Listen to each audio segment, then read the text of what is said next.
డ్రైవర్ల ఐక్యత, డ్రైవర్ల ఐక్యత, డ్రైవర్ల ఐక్యత.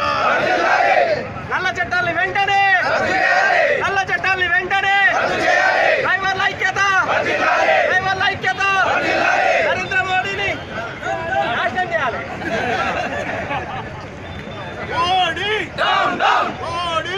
ఈ రోజు కేంద్ర ప్రభుత్వం ఏదైతే పార్లమెంట్లో బిల్లు పాస్ చేసి డ్రైవర్ల మీద ఏదైతే శిక్షలను పెట్టారో దానికి ఆల్ ఇండియా మొత్తంలో డ్రైవర్లందరూ మద్దతు పలుకుతూ నిరసనలు ధర్నాలు చేస్తున్నారు. అయినా ఇప్పటి వరకు కేంద్ర ప్రభుత్వం దాని మీద ఎలాంటి నిర్ణయం తీసుకోగా దాన్ని వెనుకకు తీసుకోకపోగా మేము దీని మీద చర్చకు వస్తామని చెప్పి లాస్ట్ టైంలో ఐఓసీ ట్యాంకర్ అసోసియేషన్ వాళ్ళందరూ చర్చకు పిలిపించి మాట్లాడినాక దీని మీద ప్రతిపాదన చేస్తామని చెప్పనేసి ఒక నమ్మకాన్ని కలిగించారు.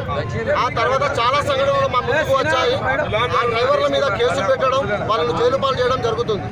కాబట్టి వాళ్ళు వెంటనే దీన్ని రద్దు చేసి మా డ్రైవర్లందరికీ తగిన క్షమాపణ చెప్పి దీన్ని ముందుకు తీసుకెళ్లకుండా ఆపే బాధ్యత కేంద్ర ప్రభుత్వానికి అప్పచెప్తున్నాం. మేము ఒకవేళ ఈ మొండి వైఖరి మార్చుకోకపోతే ఈ నిరసన ఇలాగే పెంచుతూ పోతూ దీనిని దేశవ్యాప్తంగా భారతదేశ ఆర్థిక వ్యవస్థకు దెబ్బతీసే పరిస్థితి కారణం కూడా కేంద్ర ప్రభుత్వం అవుతుందని కూడా ఈ విధంగా మేము హెచ్చరించడం జరుగుతుంది.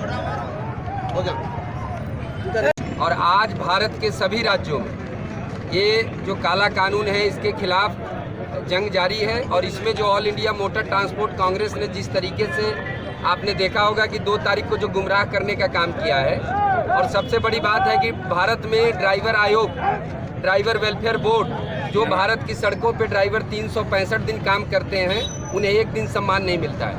तो ये सरकार से बड़ी उम्मीद थी कि कुछ न कुछ हमें मिलेगा, और उसके ऊपर से काला कानून बना के कहीं न कहीं भारत में ऐसा लग रहा है कि ये सेक्टर इस तरीके से तबाह हो जाएगा कि आने वाले समय में आपको पता है कि भारत की जो आबादी है उसमें आज के समय में जो ट्रकें हैं उसमें मात्र 60% ही ड्राइवर है। 40% ट्रकें भारत में ऐसी है जिस पे ड्राइवर नहीं है। और ये जो व्यवस्था लाना चाह रहे हैं, इससे ये है कि आने वाले समय में लोग मोटर सेक्टर में काम नहीं करेंगे।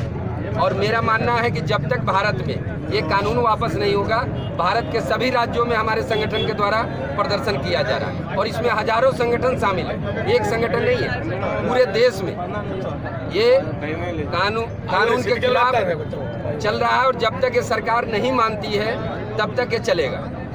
और इसमें जो लोग बीच में दलाली कर रहे हैं ना, जैसे all India motor transport Congress ने झूठा बयान दिया 2 तारीख को, और उसके वजह से क्या हुआ कि फिर रनिंग में आ गए थे, आप लोगों ने देखा होगा। लेकिन अब जो ड्राइवर एकजुट हुए हैं ना, अब भारत के अंदर जब तक ये कानून वापस नहीं होगा, ड्राइवर आयोग नहीं बनेगा, ड्राइवर वेलफेयर बोर्ड नहीं बनेगा, तब तक सभी लोग धरने पे रहेंगे। भारत के सभी राज्यों में ये चल रहा है। अब श्रीनिवास जी का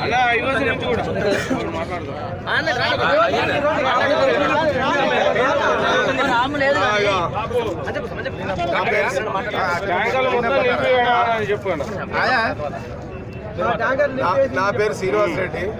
నేను రామగుండం లారీ అసోసియేషన్ ప్రెసిడెంట్ను. డ్రైవర్లకు మద్దతుగా ఇడికి రావడం జరిగింది. అంటే మా సంఘంలో కూడా డ్రైవర్ ఓనర్లు 70% మంది లారీలు నడుపుకొని బతికేటోళ్ళే ఉన్నారు. ఈ నల్ల చట్టాలను కేంద్ర ప్రభుత్వం తీసుకున్న చట్టాలను అసలు ఇది వెంటనే రద్దు చేయాల్సిన అవసరం ప్రతి డ్రైవర్కు కానీ, లైసెన్స్ హోల్డర్ అయితే భారతదేశంలో ఎంతమంది ఉంటారో, సైకిల్ మోటార్లు నడిపేటోళ్ళు కావచ్చు, కార్లు నడిపేటోళ్ళు కావచ్చు, వ్యాన్లు నడిపేటోళ్ళు కావచ్చు, ఈ ఏవీ వెహికల్స్ లారీలు నడిపేటోళ్ళు కావచ్చు, ప్రతి ఒక్క లైసెన్స్ హోల్డర్ భారతదేశంలో పుట్టిన లైసెన్స్ తీసుకున్న ప్రతి వ్యక్తికి వర్తిస్తుంది. అది దయచేసి ఈ నల్ల చట్టాలను, ఈ కాలా చట్టం 106/2 దీన్ని వెంటనే కేంద్ర ప్రభుత్వం వెనుకకు తీసుకోవాల్సిన అవసరం ఎంతైనా ఉన్నది. ఏంది రద్దు చేయాలి దీన్ని. ఇది ఏంటంటే వీళ్ళు మభ్యపెట్టి, కేంద్ర ప్రభుత్వం ఇది ఒకటి మభ్యపెట్టి దీన్ని డ్రైవర్లల్లో ఒక ఏంటిదంటే ఎంబీఏలను కావచ్చు, డిపార్ట్మెంట్ వాళ్ళని కావచ్చు, అవగాహన సదస్సులు నిర్వహించాల్సిన అవసరం ఏమున్నది అని నేను మీ మీడియా ముఖంగా నేను వాళ్ళని అడుగుతా ఉన్నా. అవగాహన చేయాల్సిన రద్దు చేసి పక్కకు పెట్టినప్పుడు దీన్ని అవగాహన దీని మీద అవగాహన చేయాల్సిన అవసరం ఏమున్నది గవర్నమెంట్కు అని చెప్పి నేను మీ మీడియా ద్వారా నేను అడుగుతా ఉన్నా. దయచేసి ఒకటి గుర్తుంచుకోవాలి డ్రైవర్ సోదరులు కూడా, మీరు కూడా ఏది కూడా నార్త్లో కానీ 3 రాష్ట్రాలలో ఎక్కడ కూడా స్టాండ్గా చేస్తూ ఉన్నారు. ఆంధ్రప్రదేశ్ తెలంగాణలో కొన్ని జాగాల్లో చేస్తూ ఉన్నారు, కొన్ని జాగాల్లో చేయట్లేదు. మీరు కూడా అందరిలో చైతన్యం కల్పించి డ్రైవర్లది ఇది మన సమస్య అని శాంతియుత మార్గంలో అందరికీ నచ్చజెప్పి అంటే అందరికీ తెలిసే విధంగా విషయం తెలిసే విధంగా చేయాలని కోరుతా ఉన్నాను. నేను లారీ అసోసియేషన్ తరఫున నేను ఈ లారీ డ్రైవర్లకు మా అందరికీ మద్దతుగా మేము రామగుండం సంఘం నుంచి వచ్చిన ఇది ఒకటే, ఈ నల్ల చట్టాలను 100% వెనుకకు తీసుకోవాల్సిన అవసరం ఉంది.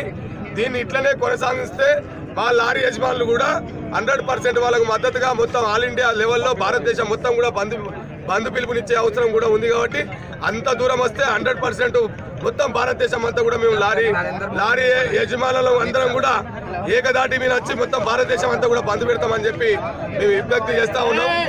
అలాగే